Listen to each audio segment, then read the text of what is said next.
नमस्कार दोस्तों, daily news India 1.0 में आपका स्वागत है। एनवीडिया का H200 चिप्स, मदरबोर्ड भी कह सकते हो, जीपीयू भी कहते हैं, ग्राफिक प्रोसेसिंग यूनिट भी कहते हैं।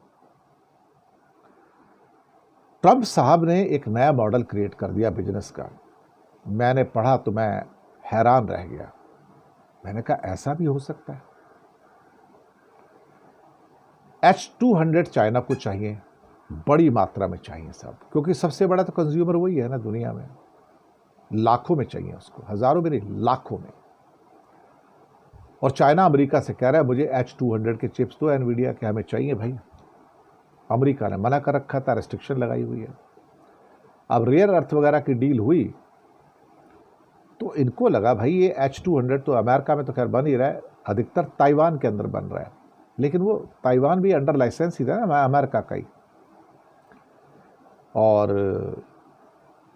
एनवीडिया चाहता था कि हमें परमिशन दी जाए कि हम चाइना को H200 बेच पाएंगे, अदरवाइज खरीदेगा कौन H200? इतना महंगा कौन ले सकता है भाई? हजारों डॉलर का एक एक पीस है, कौन खरीदेगा?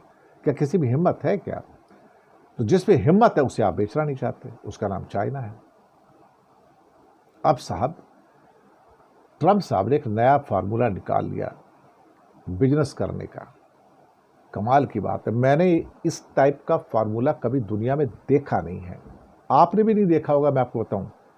और वॉशिंगटन का ये जो ऑर्डर है ना, ये शायद दुनिया में ट्रेड का एक नया पैटर्न, एक नॉवेल्टी है बिल्कुल।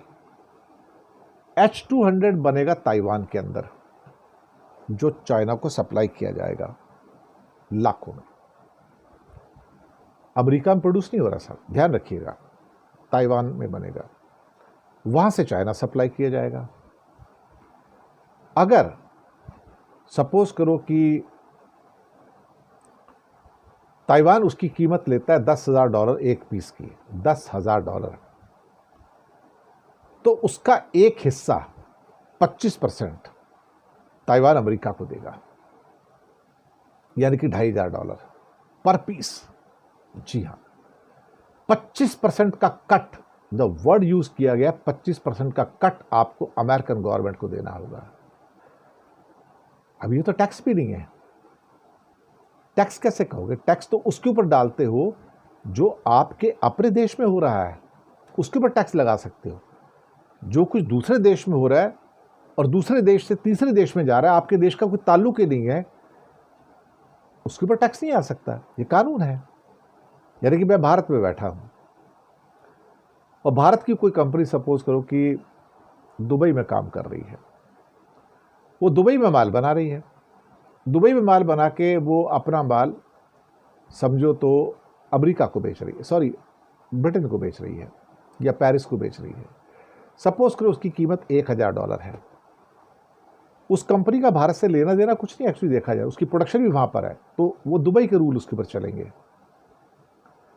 लेकिन भारत सरकार उससे कहती है भाई ऐसा है कि जो तुम माल बेच रहे हो ना ब्रिटेन को या पेरिस को, उसका 25% कट मेरे को दे दो। अब ये टैक्स तो बोल ही नहीं सकते इसको, क्योंकि यहां तो पैदा नहीं हुआ, यहां कंज्यूम नहीं हुआ, टैक्स कैसे मारोगे आप उसको?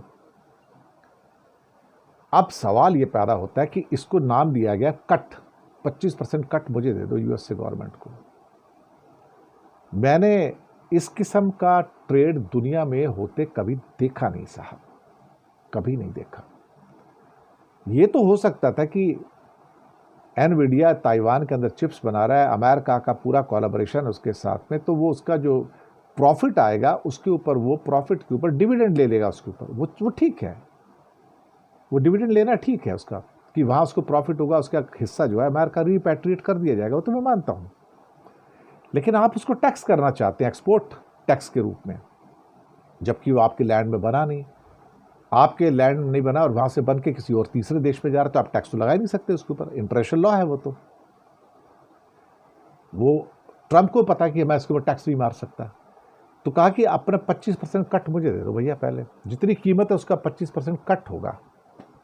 अब ये कट की नई थ्योरी आ गई साहब, ये पहली बार दुनिया में आया है कट, यानी कि इसे एक्सपोर्ट टैक्स भी नहीं कह सकते, इसे डिविडेंड भी नहीं कह सकते, तो इसको नाम दिया गया है 25% कट मुझे मिलेगा।